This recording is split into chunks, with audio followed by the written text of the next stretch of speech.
Tere päevast! Mina olen Margit Lindau ja esitan siin väikest juhendit loovtöö kirjutajale. Ja see juhend on selle kohta, kuidas oma loovtöös piltidele pealdisi panna.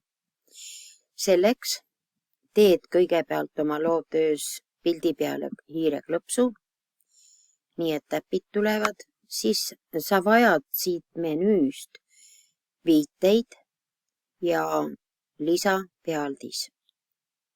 Klõps lahti.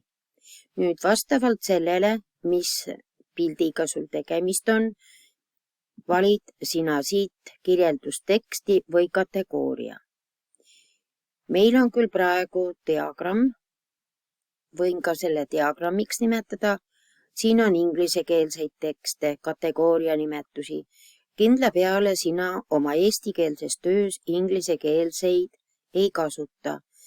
Nii, kui sinul on vaja muuta ja seda ingliskeelset eestikeelseks siin seda teha ei saa, siis on koht siin, et teedki oma uue kirjelduse. Siin sa kirjutad korralikult eestikeelse ja kui sa siin annad kategooria nimetuse, siis jälgi, et sa kirjutad suure algustähega.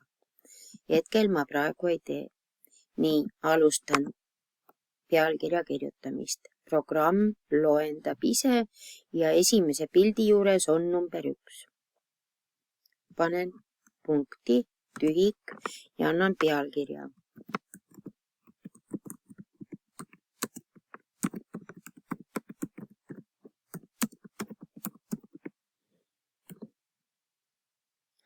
Ja nii, nüüd automaatselt ta tuli meil siia alla. Ma näitaksin selle kohe ära ka. Kui on nüüd see paigutuse koht, alustad seda tegemist. Praegu ta mulle ei anna, ennem ta oleks andnud. Me vaata üksuse alla, pildi alla ta annab.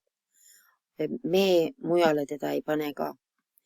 Nii, küll aga meie koolijuhendis ei ole antud selle pealdise fondi suurust. Samas tunnen, et see 9 on liiga väike. Ma tõstan selle suurust 10 peale. Nii, sobib. Ja niimoodi ta jääbki. Ja kui sul on fotoga tegemist, siis fotol on pealkiri, autor ja kui see foto on internetist võetud, siis peab olema kindlasti ka allikas, kus kohast sa selle saanud oled. Praegu on pealdise kohta kõik ja head pealdise lisamist.